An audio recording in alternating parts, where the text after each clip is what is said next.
Rarely have I seen a film that was so useless, boring, and unproductive as this imitation of an uninspired mercenary movie with the inappropriate title of The Ministry of Ungentlemanly Warfare.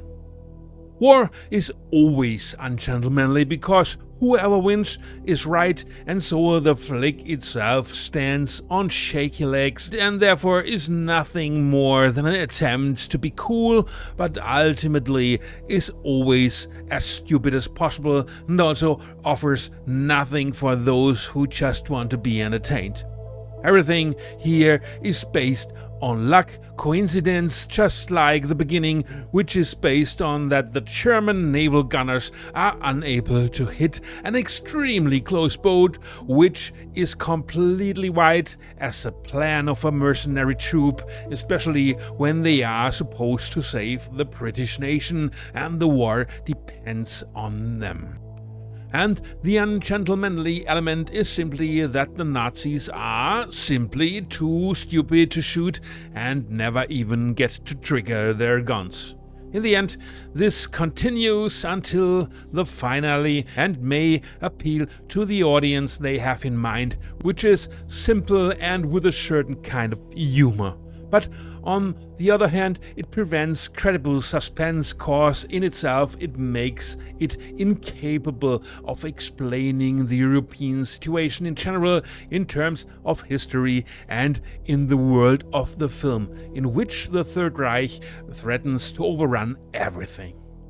If capable villains had been introduced here, then what follows would not be so completely uninteresting, and if they had found a writer and director who could implement it. There is no basic idea in itself. The German submarine war threatens to endanger the supply of the British, so a ship in Africa has to be sunk. This vague description of the goal is presented by the worst Churchill in film history, although I don't want to blame the actor, only the dialogues lack any finesse that made Churchill's speeches so great and replaces them with text from the illiterate textbook, and so the former Prime Minister is left as an idiot, superficial, exaggerated, without any subtlety and depth. Then Ian Fleming, author of the Bond novels, appears and once again nonsensical music plays, which is supposed to be a reminiscent of westerns, although apart from that the film has no western topoi. In this respect, the choice seems clueless. Of course, there are movies with a similar premise, a commando mission in enemy territory, also in the Western genre, but much more in war or mercenary movies, to which the flick is closer in everything. Whereby every former film, even if it is the worst and cheapest, has more to offer, if only in terms of the premise. It has the basic story, which here consists entirely of only a description of the objective. And so it is unfortunately also difficult to recognize the troupe, pumped up guys whose style and manner is very similar. In the classic The Dirty Dozen, there are much more ungentlemanly fights, especially because the unit consists of 12 war criminals who fight for their freedom in a suicide mission. That alone sounds more exciting than the entire current film, and the individuals actually have something like charisma or recognizable characteristics.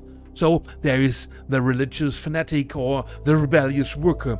And you know that as a viewer because you see scenes that define it, and not someone who only recites texts into the camera that these are the characteristics of those guys.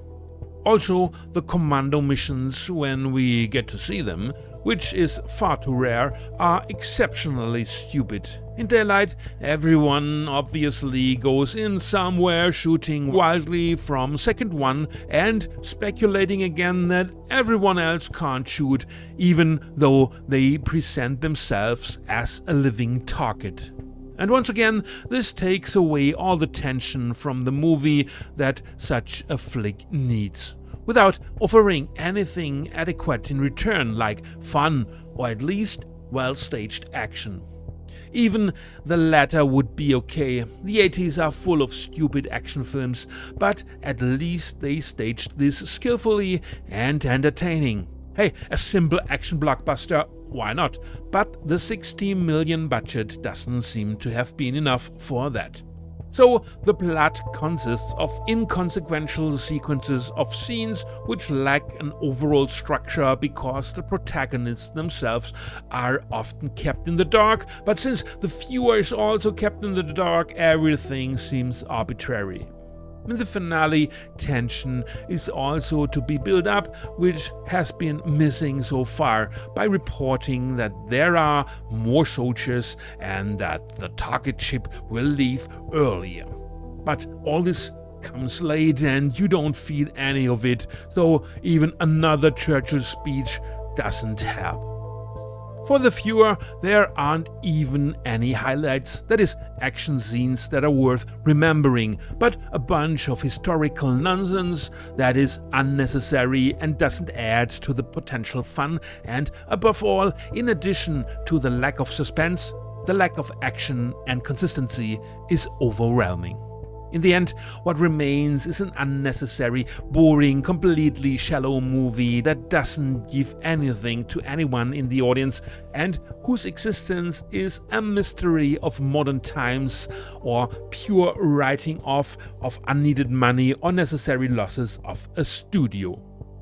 On a scale of 5 stars, that would be exactly half a star for me, cause it can't get any worse and I wouldn't even know what the half star would stand for.